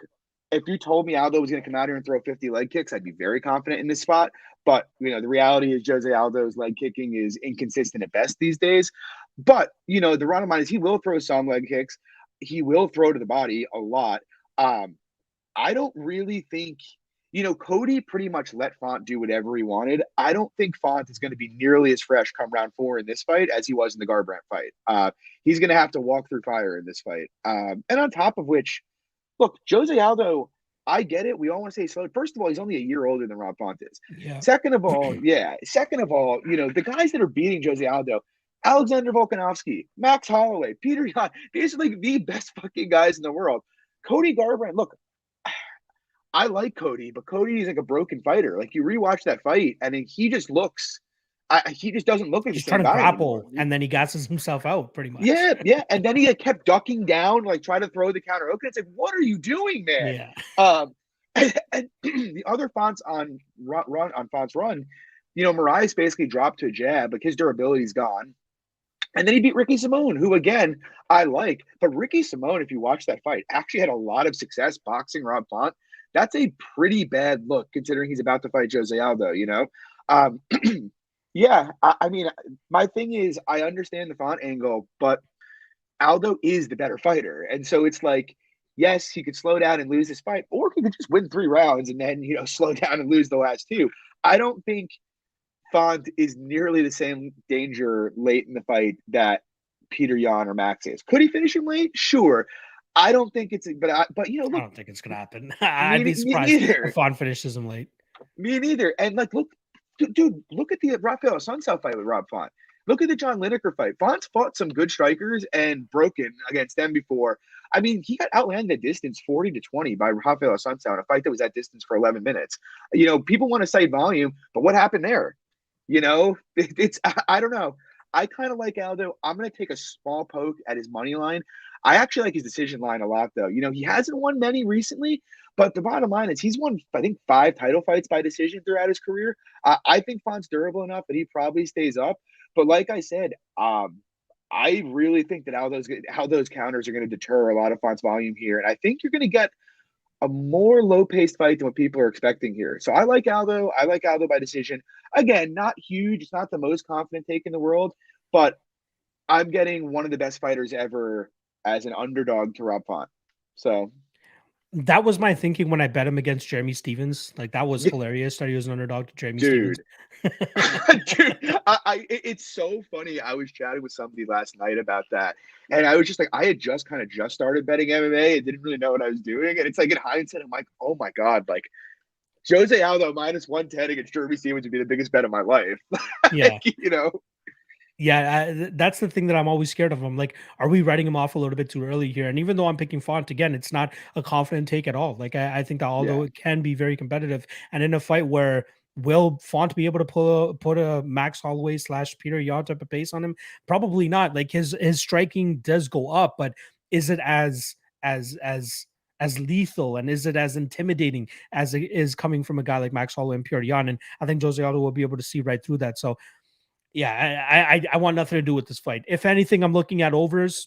Other than that, I'm not looking. I don't care about this fight in that aspect. Yeah, I just want to it'll see. be fun. I'm excited. Yeah, exactly. It should be a fun fight for sure. All right, that's a wrap on the breakdowns, and let's swing on over to the best bets and prop. Oh, sorry, not best bets and props. Sorry, the 3 best prop bets that we currently have. And luckily enough, shout out to our guy Cody Saftik. He is sharing his props with us for this week, so I can share that with you guys.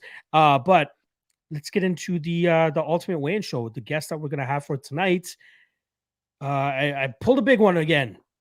We got our guy Mark Montoya from Factory X Muay Thai, head coach of Brandon Royval, Alexander Hernandez, Austin Thud Hubbard, if I'm not mistaken. A ton of guys in his stable over there at Factory X. So I can't wait to pick his brain for the fights tonight. He's excited. He's looking forward to it as well. So hopefully we can get some good insight from him. Very excited about pulling this one. When I was looking at coaches, he was top three coaches that I wanted to get on the show, and I'm happy that he was able to pull it off. Shout out to our guy James Cross as well for helping me reel him in as well, because when James fights, Mark Montoya is in his corner as well. So shout out to Montoya. Really looking forward to that one. All right, let's get to the 3 best prop bets, and I'll kick things off as always. First and foremost, I got Smolka by sub plus 365. Again, that's being a little bit greedy. I think inside the distance is probably the way to go, but I do like the submission prop, as I do think that once he gets him to the ground, he should be able to find that neck. I'm sure Vince Morales will give up his back at a certain point, and then at that point, Smolka will find that submission. After that, I got Wells via decision plus 605. Think that line is way out of whack, especially if Wells doesn't go out there and start him in the first round, which again is kind of tough to do against a guy like Jake Matthews. Again, we know he's been finished, but most of his finishes, or most of the times he's been finished, have come from him exhausting in that 3rd round and then getting finished. But Wells has a little bit of a cardio issue himself. I'd be surprised if he musters up anything outside of a first round knockout, which is why I like that decision at plus 605. And then lastly, I like Leonardo Santos via submission at plus 315, similar to the Smolka one. Inside the distance is probably the better way to go, just to cover that possible knockout scenario. But I could see a possible club and sub scenario here again, especially considering that Clay Guida likes the club and subbed apparently. But yeah, those are the 3 best prop bets that I like. Next up. Yeah. So John, let's go. First up, I got the King of Rio via decision plus 250. Yeah, like I said, I don't really think Font's going to get off the kind of volume people are expecting. I think Aldo's going to suppress it. I think he's going to win minutes. I think he's going to probably win the first 3 rounds and maybe even be able to continue it on late. But yeah, I like Aldo by decision here. Knight Menifield, I love fight goes the distance here, to be honest. Menifield's overrated as a hitter because he looks like a Goliath. Knight, also not a huge hitter. I'm expecting either these guys to have a very low outside kickboxing pace, or for Menifield to do Menifield things and keep bombing into the clinch. Either way, I don't really expect a ton of heavy exchanges. I actually think this should be a favorite number. And then last up, I have Pitolo via decision. I love Maki in the spot. I love him on the money line. I think he should win minutes here fairly easily. And I actually think Dusko is fairly durable. Despite the Puna fight, Dusko held up pretty well against Gregory Rodriguez, who's probably a bigger hitter than Maki. I think decision plus 450 is crazy, and there is a ton of meat on that bone. So yeah, Aldo decision, Knight Menifield goes the distance, and Pitolo via decision. AKA John Singh, a long night of fights is what he's trying to say here. Yes. All right, let's get to Cody's props here again. I'll do my best to give his thoughts on it, but if you guys do want to hear his thoughts, go check out his Doggo Pass podcast. He dropped with Paul Shaughnessy earlier this week. But first of which, he likes Kape and Zhumagulov fight goes to decision at minus 140. I think that's a great line, and obviously a very great prop as well. That's a prop that I'm on myself. Secondly, he likes Riddell by decision plus 200, so he's on the same boat as us there as well. And then lastly, he likes Menifield by decision at plus 380, which isn't a bad spot either. Again, John likes the over and the fight goes to decision. I like the same as well. If you're going to pick a side, I think you got to go with the Menifield side here. Yeah. And at plus 380, I think that's a great line as well. All right. There we go. That's a wrap on the prop show. Appreciate you guys joining us on this Monday morning, or sorry, this Friday morning / afternoon. I don't know where the fuck I'm getting money from. Again, can you tell I just woke up like 2 hours ago? Fuck. John, I'll give you the platform here. Anything you want to say on the back end, and then I'll wrap this thing up.